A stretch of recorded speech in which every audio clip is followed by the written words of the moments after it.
जय श्री कृष्णा। कल मैंने लाइव क्लास में लाइव थी तो लाइव में मैंने कर्मधारय समास के बारे में बताया था। आज मैं बहुब्रीहि समास के बारे में बताऊंगी। बहुब्रीहि समास और कर्मधारय समास में कुछ उदाहरण समान होते हैं, जिससे कंफ्यूजन हो जाता है कि ये कौन से समास में जाएगा, ये कर्मधारय है या बहुब्रीहि समास है। तो इसमें मैंने एक उदाहरण लिया है, दश आननानि यशस्य, यानी कि रावण के बारे में बताया गया है। तो दशानन, जो दशानन होता है तो वो द्विगु समास में भी जाता है और वो बहुब्रीहि समास में भी जाता है।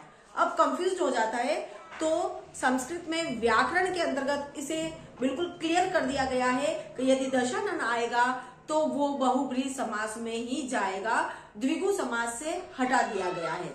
अब है बहुब्रीहि समास। बहुब्रीहि समास जिसमें प्रथम और द्वितीय जो वाक्य होते हैं वो गुण होते हैं और जिसका तीसरा अर्थ निकलता है वो बहुब्रीहि समास होता है। जैसे मैंने लिखा है पीतांबर। पीतांबर यानी पीला वस्त्र, पीतम यानी पीला, अंबर यानी वस्त्र। अब पीला है जिसका वस्त्र, ये होता है हिंदी में, और संस्कृत में होगा द्वितीय विभक्ति लग करके पीतम, अम्बरम, यशस्य।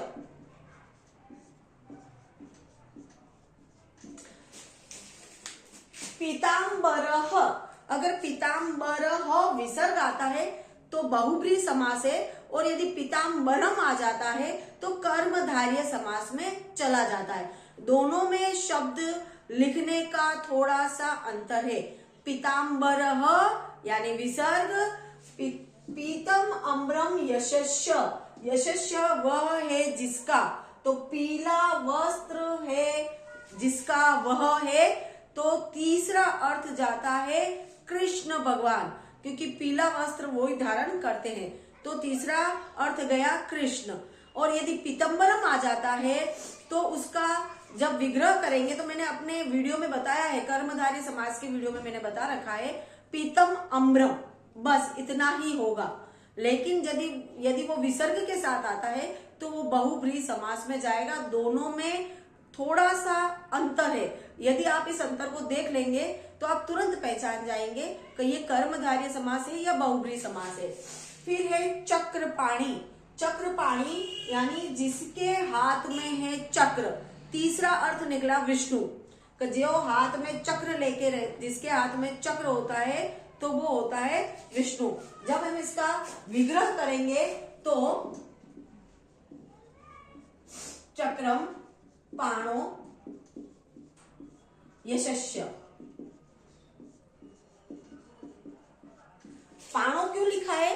क्योंकि हाथ दो होते हैं तो इसलिए इसमें बहुवचन आया है। उसी प्रकार नीलकंठ, नीला है कंठ जिसका, शिव, यानी तीसरा अर्थ गया शिव, तो इसका विग्रह करेंगे नीलम कंठम यशस्य।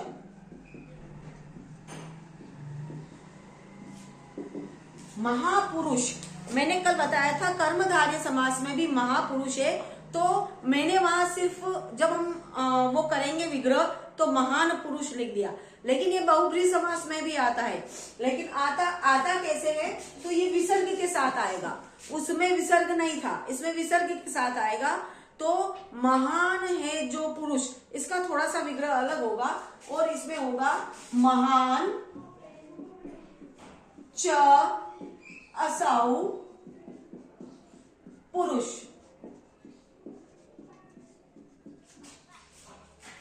अब ये तो हमने समास युक्त था जो विग्रह किया। अब मैंने कुछ विग्रह दिए हैं जो युक्त करेंगे, जो मैं हर वीडियो में करती हूँ। मैं युक्त भी कर देती हूँ और मैं विग्रह भी देती हूँ। एक ही शब्द के 3 प्रकार के क्वेश्चन बन करके आते हैं। या तो वो युक्त किया होगा तो आपको विग्रह करना है, चाहे प्रत्यय हो, चाहे संधि हो, चाहे समास हो, या वो विग्रह किया हुआ होगा उसे युक्त करना है, ये दूसरा प्रश्न बनता है। और तीसरा प्रश्न बनता है उसका नाम, अगर दे दिया है तो चक्रपाणी दे दिया है और चक्रपाणी दे करके बताया गया है कि समास का नाम बताइए, तो ये तीसरा प्रश्न बनता है। तो समास तो जो मैं पढ़ा रही हूँ वो समास का नाम है और मैं युक्त करके और विग्रह करके दोनों ही तरह से मैं अपने वीडियो में बताती हूँ। चत्वारी मुखानी यशस्व, 4 मुखों वाला है जो, तो 4 मुख के जो होता है वो होता है ब्रह्मा, जिसे हम हिंदी में बोलते हैं तो ब्रह्मा, जिसके 4 मुख है, लेकिन यहां हम लिखेंगे चतुर्मुख।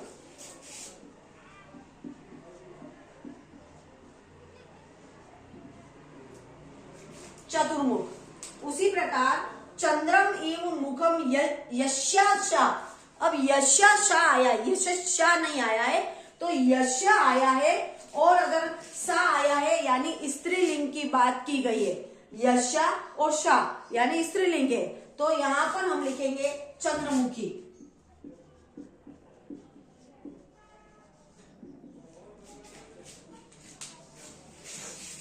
दश आननानी यशस्व, मैंने शुरू में मेरे वीडियो की शुरुआत में मैंने बताया था कि जैसे दशानन, तो दशानन को द्विगु समास से हटा दिया गया है और उसे बहुब्रीहि समास में ही माना गया है, क्योंकि 10 सिरों वाला है जो रावण।